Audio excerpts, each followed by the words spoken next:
all singing low while I pop a bottle off of your chain swinging, clang clang, and it costs a lot. Bitch, I'm always at the guala, yeah, and you are not bad.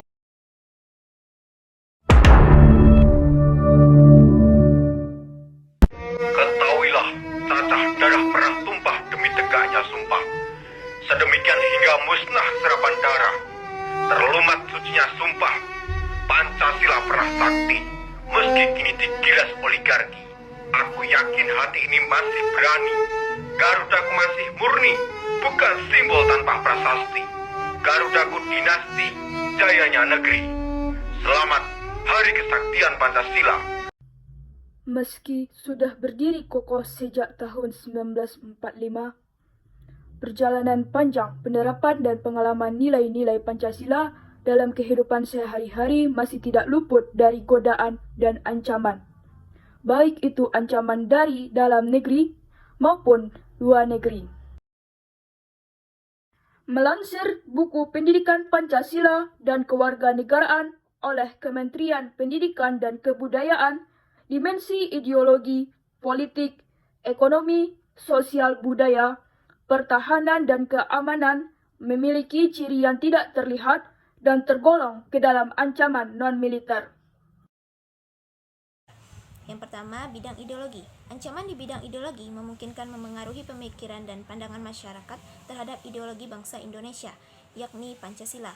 Apabila ancaman ini terus dibiarkan, dikhawatirkan dapat menimbulkan disintegrasi nasional.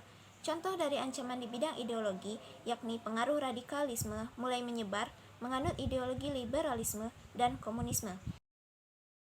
Yang kedua, bidang politik. Ancaman di bidang politik dapat muncul dari dalam maupun luar negeri. Ancaman politik dalam negeri biasanya berupa pengerahan massa untuk menurunkan pemerintahan yang berkuasa, sedangkan ancaman politik luar negeri berupa blokade politik, provokasi, dan intimidasi. Bidang ekonomi. Arus globalisasi mempengaruhi pola konsumsi masyarakat terhadap produk luar negeri. Kondisi demikian merupakan salah satu contoh ketergantungan ekonomi antar negara. Kondisi ini diperparah dengan adanya perdagangan bebas yang memudahkan investor asing untuk menanamkan modal di suatu negara, tidak terkecuali di Indonesia. Jika kondisi tersebut dibiarkan, pengaruh asing dikhawatirkan dapat menjajah perekonomian negara.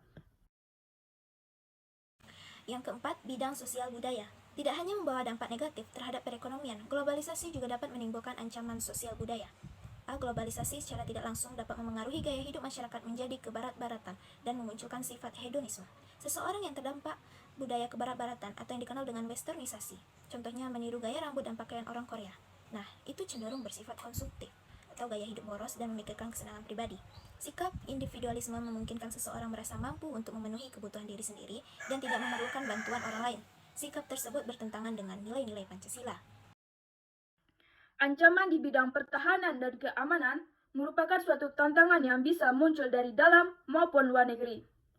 Akibatnya dapat menimbulkan rasa tidak aman bagi masyarakat. Seperti yang diketahui bersama, Indonesia memiliki beragam suku, ras, dan agama. Keberagaman tersebut rentan terkena isu sara dan dapat memicu konflik antar golongan. Jika hal tersebut dibiarkan, nilai toleransi dan perdamaian perlahan akan terkikis. Oleh karena itu, pemahaman atas keberagaman di Indonesia perlu ditanamkan pada masyarakat sejak dini. Hal ini untuk mencegah potensi konflik yang dapat memecah belah kesatuan bangsa.